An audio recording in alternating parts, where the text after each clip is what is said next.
Menkaper Necho I was a ruler of the ancient Egyptian city of Sais. He was the first attested local site king of the 26th dynasty of Egypt who reigned for 8 years according to Manetho's epitome. Egypt was reunified by his son Psamtik I.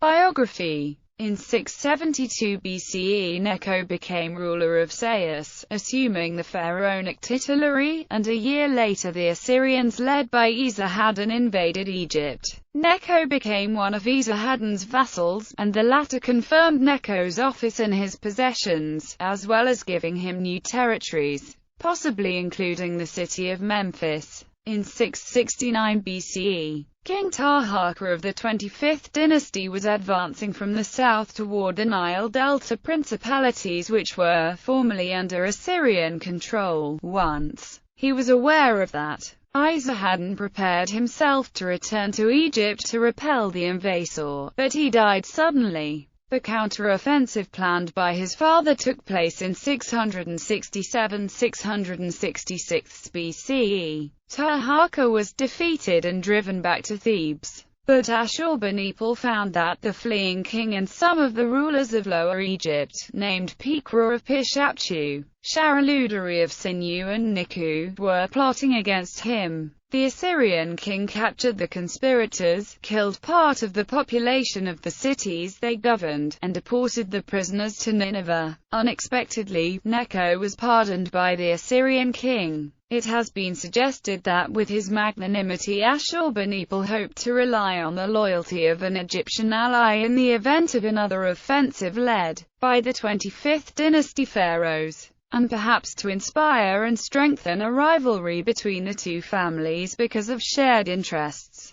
According to historical records, Necho I was slain in 664 BCE near Memphis while defending his realms from a new Kushite offensive led by Taharqa's successor Tantamani, while Psamtik fled to Nineveh under Ashurbanipal's aegis. This Nubian invasion into the Egyptian delta was subsequently repelled by the Assyrians, who proceeded to advance south into Upper Egypt and performed the infamous sack of Thebes. With the Nile Delta secured once again, Psamtik I was appointed with his dead father's officers and territories. Later, he ultimately was successful in reuniting Egypt under his sole control. Family Danish Egyptologist Kim Ryholt made claims regarding Necho I.